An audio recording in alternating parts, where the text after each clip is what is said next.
Hi there, my name is Jennifer Dixon with Thrive Yoga and Wellness and Thrive Online.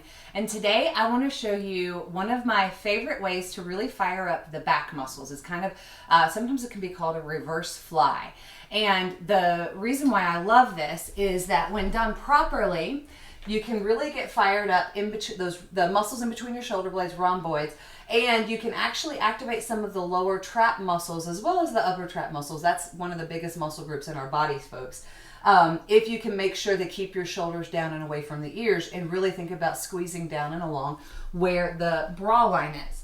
Now you may be asking, why is a yoga YouTube channel posting about some weights? I absolutely love complementing my yoga practice with weightlifting because I have a tendency towards hypermobility. I'm a little bit too flexible. And so when I'm building the muscle strength, that's kind of slowing down some of my mobility, which is going to come naturally in a yoga practice.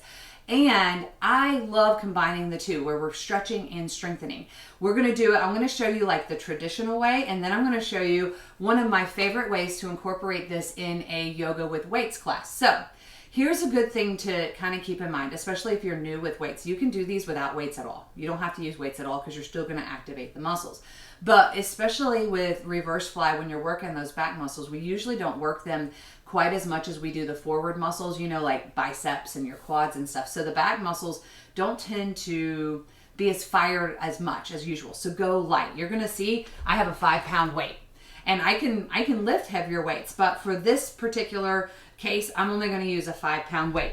So let me go ahead and demonstrate this reverse fly. So you can do this with machines and things, but right now, since I'm going to assume you're at home, a really good way that you can practice this is with soft knees, leaning forward, belly in. I've got my shirt tucked in to show you that it's leaning, my belly's sucked in. Keep the knees soft because that's going to keep your tailbone long. If you start to have a cheerleader booty, that equals all this pressure is in your low back. We don't want cheerleader booty. So suck the belly in, tilt the tailbone down. And we're going to do a couple without any weights just to fire up those back muscles. Shoulders down and away from the ears, ribs are knitted in, so you're trying to bring the front of your ribs into your pelvis. That's also going to help to lengthen down through the tailbone. Pretend you're holding weights. Shoulders stay down, remember, and lift up. Your elbows are going to be bent slightly.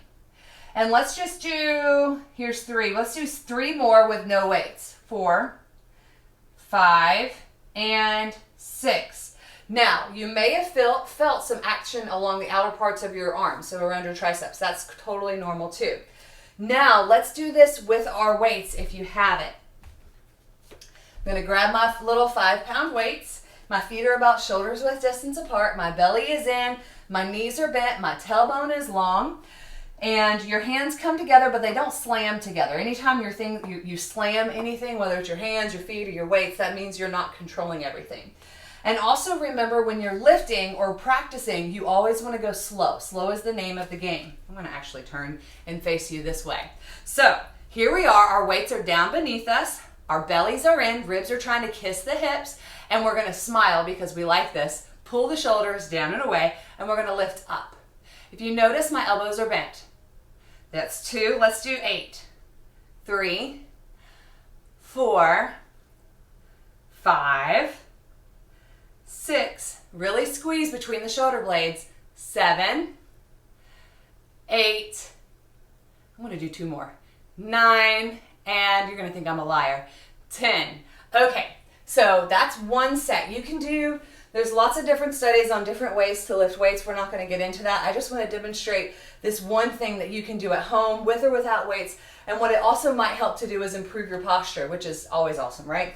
Now, if you're a yoga teacher and you're interested in incorporating these types of exercises into like a weighted yoga class or a power type class, I love to do this. So, have those weights at the front of your mat. Make sure you're nice and warm if you're doing a home practice or if you're teaching this. Make sure you're nice and warm. You can do your sun salutations. You can get nice and warm. I've already done that. So I'm going to go ahead and start from a downward facing dog. I'm going to bring my right foot forward and come almost like I'm preparing for a crescent lunge. You can do this with or without weights. So we're going to do it a few times. The first time I'll do it without weights. We're going to come up to our crescent lunge, remembering always to keep the ribs and hips knitted together. Now, option number one is you come forward, keeping that right knee bent, because that's going to force the glute and the quad and the hammies to work a little more. And you do that exact same non-weighted movement. You see how my spine is nice and straight. Here's 3, 4, 5, and 6. Let's go ahead and do that on the other side. Left side front, crescent lunge. You notice my spine. My bottom is not sticking out in the air, and it's also not Steve Urkeling too much either. We want to have a straight spine to really isolate those left butt cheeks and left legs. So let's do 6 more non-weighted. Here's 1, 2, 3, 4, 5, 6. Now here's where we can make it a little more fun, adding some weights.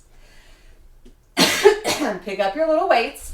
Remember, I like to keep weights a little bit on the lighter side. Honestly, especially for this particular type of exercise, because my core is still integrating postpartum.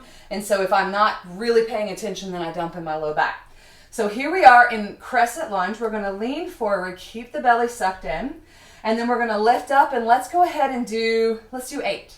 Look forward slightly, and we're going to lift for 8, 7, 6, 5, 4, 3, 2, and 1. Beautiful. Let's do that on the other side. I'll turn this way. Maybe you can see it a little bit better. So, shoulders down and away from the ears. We're in crescent lunge. Tilt the tailbone down so you can hug the ribs and the hips together. Lean forward, and then let's do it for 8, 7, 6, squeeze the shoulder blades, 5, 4, 3, 2, and 1.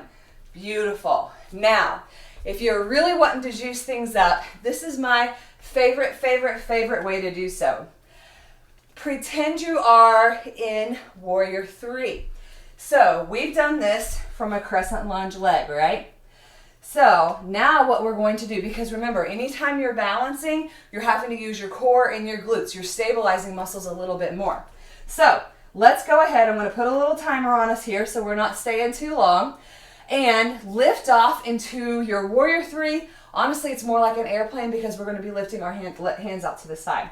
So if you're worried about balance, just bring the left toes down, and you're just being like ballerina toes. If you're really wanting to juice it up, balance that left leg up off the mat, and let's go for 8, 7, 6, belly in, 5, 4, 3, 2, and 1. Good job. I'll show you from the front on the left-hand side. So again, you can have that back foot, the toes barely on like you're trying to be a ballerina, or you can take that right leg up off the mat, look at something not moving, and let's go for 8, 7, 6, 5, 4, 3, 2, and 1.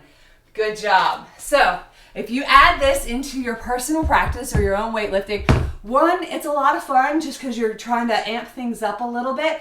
It confuses the muscles when you do very similar exercises, but you do them in a different way. But you'll also start to notice some strength along the back body, which, believe it or not, will help with your inversion practice. So for all of my friends really working on Pincha Mayurasana and handstand, this will also help that with these strengthening of the back muscles. Thank you so much for watching, everyone. I cannot wait to see you again soon. Make sure you like and subscribe to this channel. My name is Jennifer Dixon, and you can find out some more about us at thriveyogaandwellness.com/thrive-online. See you soon.